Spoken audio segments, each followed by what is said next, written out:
Anisan'ny tena sarotra eo amin'ny resaka fifindramonina ny Etazonia zany, na mandeha mianatra io na mandeha miasa makaty Etazonia. De amin'izao fotoana izao anefany de voamay misarotra ny mifindra-monina ty Etazonia, ny mandeha miasa ty Etazonia, ny mandeha mianatra ty. Ny avenue légale rehetrarehetra dia misy fahasarotany ary efa ampitomboan'ny fanjakana ny fahasarotany ireo avenue légale rehetrarehetra izay misy ahafahany tsirairay avy mifindra-monina na mianatra na mila ravinahitra aty Etazonia. De ho an'ny mpanaraka ny pejy efa miteny foana hoe rehefa manao zavatra anankiray indrindra raha hoe mifindra-monina amin'ny toerana anankiray dia mila manana option maromaro. De androany ampahafantatra antsika option anankiray. De mety efa betsaka manao an'ilay option fa misy vaovao anankiray izay nalefan'ireo attorney sy lawyer namako any amin'ilay firenena zany, de ny makany Canada. Efa betsaka ireo olona makany Canada zany amin'ny resaka sy amin'ny sehatra maro zany, fa ity vaovao ty de vaovao nivoaka izay nomen'ireo attorney sy lawyer namako any Canada. Mpisolovava moa zany no fiantson'zareo amin'ny teny gasy.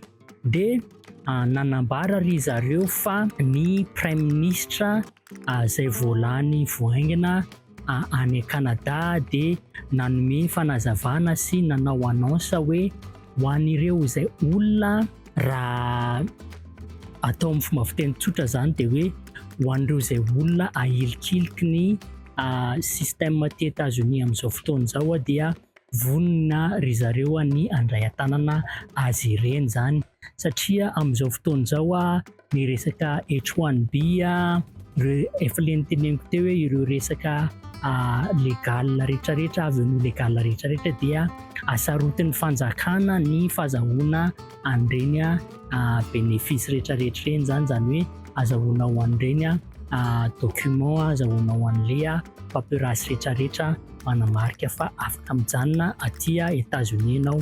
Niteny mazava tsara ny prime ministre fa nanokana fond, nanokana vola ampandehanana an'izay programme izay.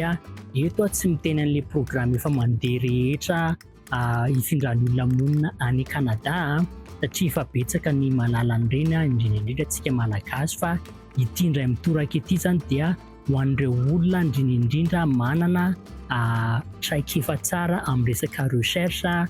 Raha ohatra ianao nanao STEM major taty Etazonia de manana chance bebe kokoa ianao any Canada ahazo an'ilay LPR na la full permanent residency zany na PR izy any Canada. De notsindriny tao amin'io fanazavan'ny zareo io, notsindriny zareo, notsindrin'ilay prime ministre tsara fa raha ohatra ianao ka voahilikilika amin'ny resaka H1B aty Etazonia de manana chance ianao ahafahana mahazo taratasy azahoana miasa, taratasy azahoana mianatra ihany koa any Canada zany. Zany hoe be da be ary manome vahana atsika izay manana traikefa, manana an'izay diplôma sy manana an'izay expertise rehetrarehetra ry zareo any Canada. Mety mbola idirantsika lalindalina izy ty any aoriana kely any, fa zay aloha zany ny vaovao hoe raha ohatra ianao ka mahita fahasarotana amin'ny fangalana taratasy légale eto Etazonia, na rehefa vita ny fianarana ka manam-pikasana nijanioty ka hitanao hoe sarotra zay na hoe avy any Madagasikara mihitsy ianao ny teo aty Etazonia nefany manana an'ireo expertise ireo indrindra amin'ny STEM de Canada option tsara mihitsy.